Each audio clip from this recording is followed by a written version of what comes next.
Je suis Pierre Tozina, président et cofondateur d'Enesis, une entreprise qui a mis au point un système qui permet de dépolluer les eaux usées et les déchets organiques sans apport énergétique supplémentaire, de façon à pouvoir apporter de l'eau et de la propreté partout, sans avoir à recourir aux sources classiques d'énergie qui sont le pétrole ou le nucléaire.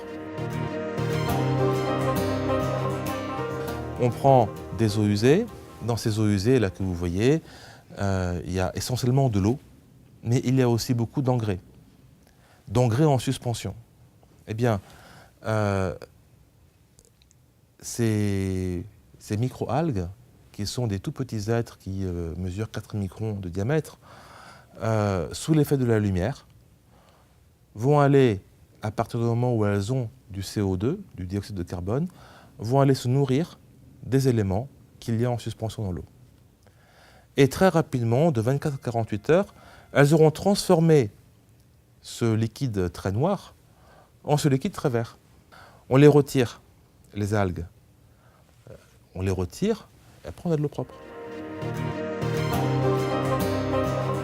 Notre innovation est une innovation à plusieurs titres.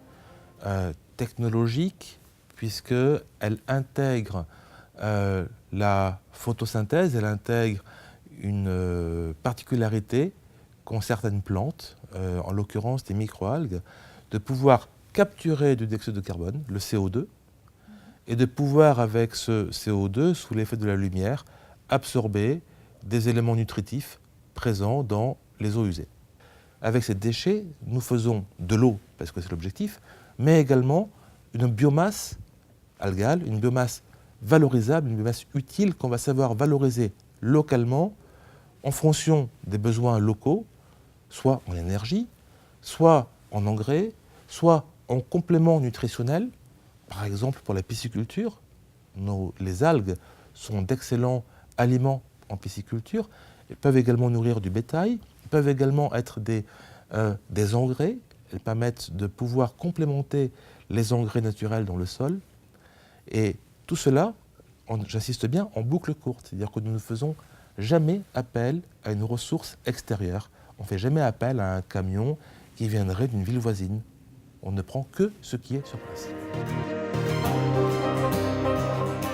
C'est compliqué d'être une jeune entreprise en France, innovante, dans la mesure où il faut en permanence aller contre les habitudes, lutter contre les certitudes de positions acquises par des entreprises, par des individus qui ne voient pas pourquoi ça pourrait changer. Il y a eu dans cette cérémonie 8 entreprises innovantes qui ont été récompensées pour leur caractère innovant et non pas pour le fait que c'était des grands groupes. Donc déjà, c'est formidable. Pour nous, c'est également une forme de reconnaissance qui va nous permettre de structurer notre démarche. Simplement, il nous faut un peu d'argent pour continuer à nous développer, il faut industrialiser, il faut aller chercher des fonds. Ça, c'est le lot de toutes les petites entreprises dont nous faisons partie. Et cette reconnaissance va nous permettre d'aller chercher de l'argent.